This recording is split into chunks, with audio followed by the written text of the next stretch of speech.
वो तिलचट्टे जो अभी तक दिल्ली के जंतर मंतर पर अराजकता पैदा करके पूरे देश का माहौल खराब करना चाहते दिखाई दे रहे थे, अब योगी को चेतावनी दे रहे हैं। योगी जी ये वीडियो देख रहे हैं तो उन्हें बड़ी चिंता करने की जरूरत है। योगी जी थोड़े पेपर लीक अपने प्रदेश में रोक लीजिए, वरना अभी जितने लोग जंतर मंतर पर पहुंचे यूपी से, उससे कहीं ज्यादा लोग यूपी में आंदोलन करेंगे। योगी पहले ही कह चुके हैं, विदेशी पैसों के माध्यम से देश में अराजकता पैदा करने की साजिश हो रही है। उसी साजिश का असर अब यूपी में दिखाई देने लगा है।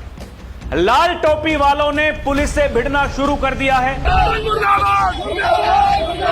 कॉकरोच यूपी जाने के लिए धमकी दे रहे हैं, लेकिन बाबा की पुलिस का लठ भी तैयार है। मेरी बात सुन लो, मुकदमे ले जाएंगे और बुद्धि सही हो जाएगी, मैं बता दे रहा हूँ। जो लाल टोपी वाले माहौल खराब कर रहे थे, उनके ऊपर मुकदमे हो गए हैं। कॉकरोचों के स्वागत के लिए भी विशेष तैयारी की गई है। आगे आगे देखिए होता है क्या। जब सत्ता में थे तब हिंदू समाज को और देश को तबाह करते थे, दंगों के माध्यम से, कर्फ्यू के माध्यम से, भ्रष्टाचार के माध्यम से, और आज विपक्ष में हैं तो विदेशी पैसे के बल पर देश में अराजकता पैदा करना चाहते हैं, समाज को बांटना चाहते हैं।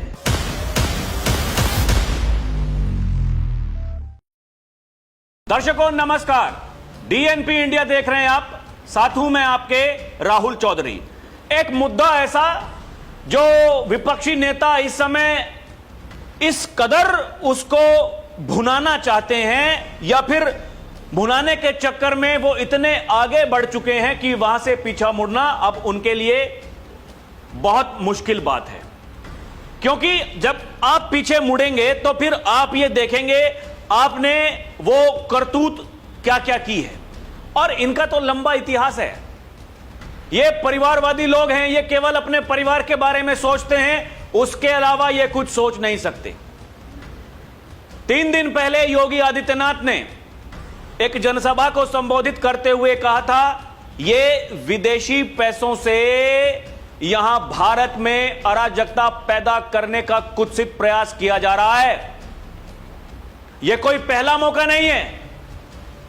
इन्होंने सीएए के नाम पर देश की जनता को भड़काने का काम किया, वहां कामयाब नहीं हो पाए तो फिर किसानों को भड़काने का काम किया, वहां कामयाब नहीं हो पाए तो फिर दलितों को, पिछड़ों को, अति पिछड़ों को, आदिवासियों को, उनको भड़काने का काम किया। थोड़े बहुत कामयाब हुए लेकिन सत्ता तक नहीं पहुंच पाए। 2024 की मैं बात कर रहा हूं, लोकसभा चुनाव की। तो अब यह देश के युवाओं को, देश के छात्रों को भड़काने का प्रयास कर रहे हैं, उनकी आड़ में आगजनी करने का, तोड़फोड़ करने का प्रयास कर रहे हैं, भारत को नेपाल, बांग्लादेश बनाने का प्रयास कर रहे हैं। लेकिन ये इनके मंसूबे ये वहीं धरे के धरे रह जाएंगे, क्योंकि बाबा कहते हैं कि तुम जहां सोचना बंद करते हो, हमारी तैयारी वहीं से उसकी शुरुआत होती है।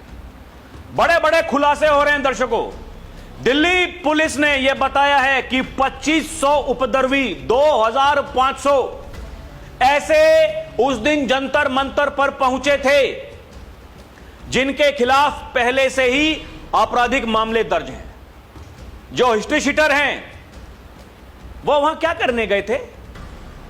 ये कोई सवाल इनसे पूछे, क्या काम था उनका? जो कह रहे थे कि छात्रों पर लाठीचार्ज हो रहा है, वहां छात्रों के बीच में ये उपद्रवी, दंगाई, ये क्या इनका काम था? क्यों गए थे भाई? ये धर्मेंद्र प्रधान का इस्तीफा मांग रहे हैं।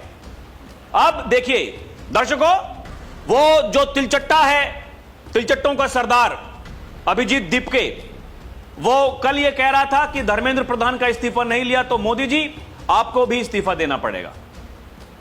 ये आप देखिए, ये तैयारी इनकी कहां से लेकर के कहां तक है। डिंपल यादव हैं, समाजवादी पार्टी की सांसद हैं, सपा मुखिया अखिलेश यादव की धर्मपत्नी हैं, वो अब अमित शाह का इस्तीफा मांग रही हैं। यह सिलसिला, इसकी शुरुआत हो चुकी है। वो तिलचट्टा, क्या नाम है उसका, आशुतोष रांका, वो कह रहा है कि योगी जी अगर पेपर लीक उत्तर प्रदेश में नहीं रुके हैं तो फिर जितने यूपी के लोग यहां जंतर मंतर पर आए हैं उससे ज्यादा यूपी में बैठ करके वो वहां धरना प्रदर्शन करेंगे। सुनिए तो एक बार। योगी जी ये वीडियो देख रहे हैं तो उन्हें बड़ी चिंता करने की जरूरत है अब। योगी जी थोड़े पेपर लीक अपने प्रदेश में रोक लीजिए, वरना भी जितने लोग जंतर मंतर पर पहुंचे हैं यूपी से, उससे कहीं ज्यादा लोग यूपी में आंदोलन करेंगे। तिलचट्टे कह रहे हैं कि यूपी जाएंगे, वहां धरने पर बैठेंगे। मजाक है? जाइए जाकर के देखिए तो सही। बाबा की तैयारी पूरी है, चुनाव का माहौल वैसे ही है। ये तो पता सबको चल गया कि ये सब कुछ जो हो रहा है वो चुनाव के लिए हो रहा है।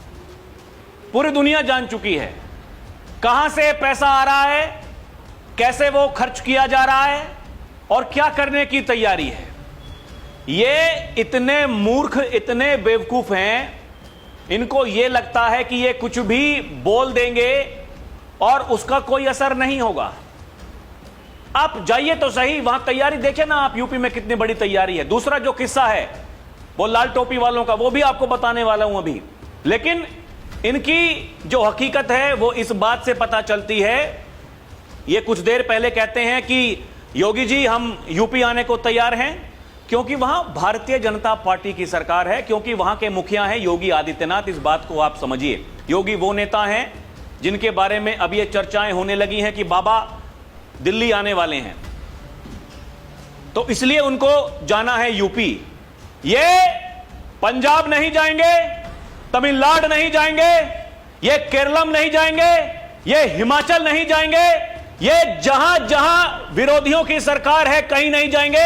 पत्रकार जब इनसे सवाल पूछते हैं तो की करने लगते हैं। देखिए देखिए इनकी हकीकत देखिए आप। पंजाब में एक सेकंड सर, प्लीज पंजाब में सर रुकिए। पंजाब में पेपर लीक हुआ है, आप उसके बारे में क्या बोलेंगे?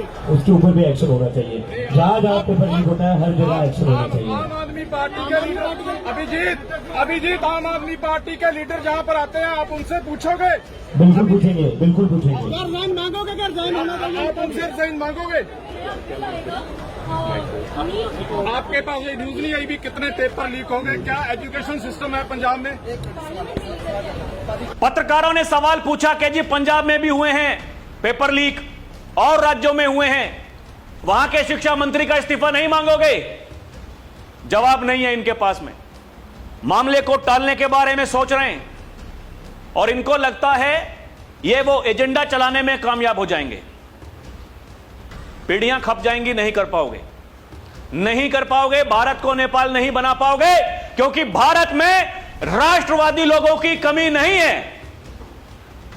ये जो वामपंथ की आड़ में कुछ लोग इस देश को जलाना चाहते हैं, ये आज की तैयारी नहीं है, ये बहुत पहले से होता आ रहा है। ये नक्सलवादी यही काम करते थे।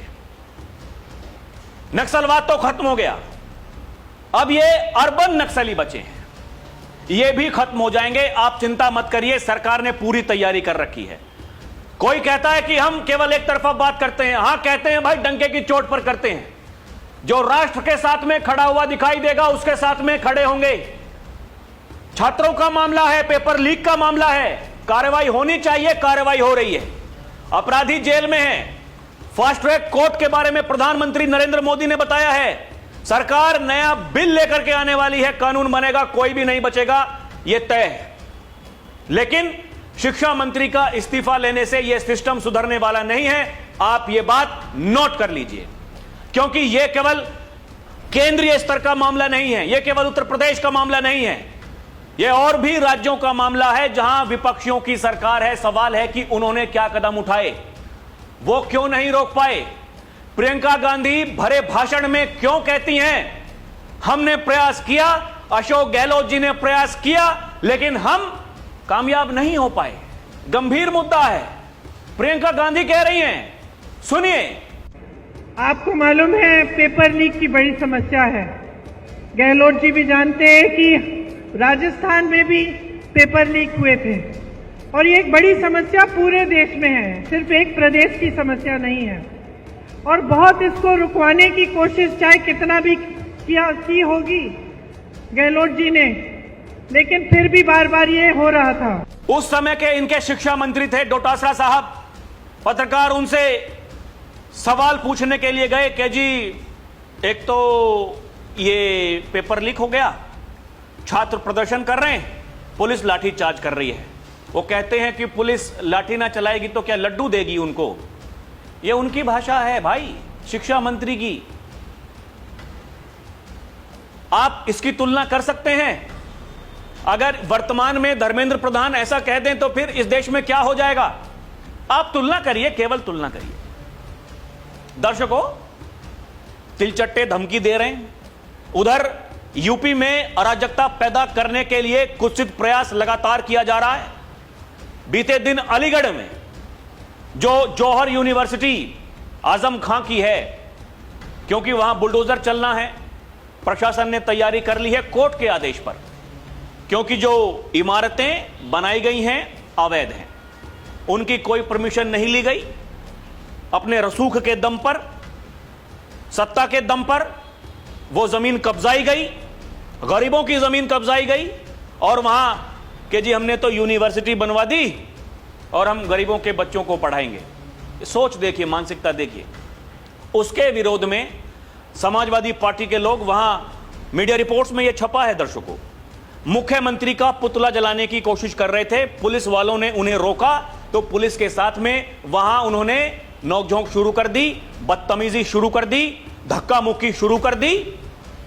उसके बाद में पुलिस तो अपना काम करेगी। बाबा कह चुके हैं भैया, पिस्तौल हमने इनको दिवाली होली पर खेलने के लिए नहीं दी है, हम उनको ट्रेनिंग देते हैं, इसी बात के लिए देते हैं कि वो मजबूती से इस देश के लिए लड़ सके, आपके लिए लड़ सकें। इसलिए पुलिस वालों के साथ बदतमीजी करोगे तो भुगतोगे। तो ये जो गैंग है, लाल टोपी गैंग, और इनके जो साथी हैं, उन्होंने सोशल मीडिया पर वो वीडियो वायरल करनी शुरू कर दी। अखिलेश यादव जी ने पोस्ट किया, कहा अरे देखिए ये पुलिस वाले ये क्या कर रहे हैं, पिस्तौल निकाल करके हमारे कार्यकर्ताओं के ऊपर पिस्तौल इन्होंने तान दी है। दर्शकों, पहले आप अखिलेश यादव जी के द्वारा जो दिखाया गया वो देखिए।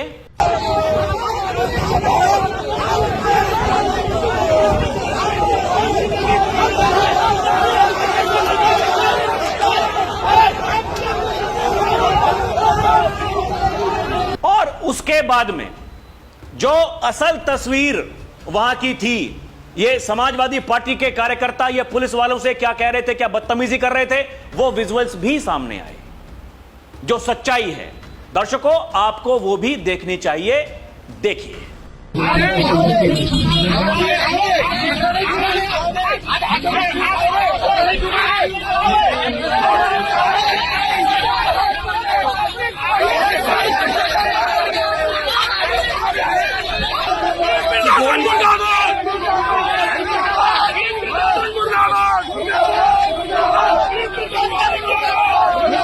अब आप देखिए, ये जो क्लिप कटुआ पार्टी है, ये किस तरीके से ये देश में अराजकता पैदा करने के लिए ये लगातार ये प्रयास करते हैं, ये कोशिश करते हैं। ये कौन लोग हैं? ये देश के नेता हैं, आप समझ रहे हैं, चुने हुए सांसद हैं, एक पार्टी के मुखिया हैं। वो पार्टी भारत की तीसरी सबसे बड़ी पार्टी है लोकसभा में सांसद के हिसाब से अगर देखा जाए तो, और वो ये नैरेटिव चलाते हैं। लेकिन ये क्या इनको लगता है कि ये बच जाएंगे? ये नहीं बचेंगे, क्योंकि प्रशासन ने वहां इनके खिलाफ मुकदमे दर्ज कर लिया है और इनके खिलाफ कार्रवाई करने के लिए अधिकारियों ने बता दिया है, कह दिया है, नहीं छोड़ेंगे, किसी भी हालत पर नहीं छोड़ेंगे, ये बचने वाले नहीं हैं। दर्शकों, सोशल मीडिया पर क्या चल रहा है देखिए, मैंने आपको इतना सब कुछ दिखाया, ये बड़ा जरूरी है, ये जानना बड़ा जरूरी है। ये वरिष्ठ पत्रकार इसी बात को कह रहे हैं कि ये जो 2 वीडियो मैंने आपको दिखाए,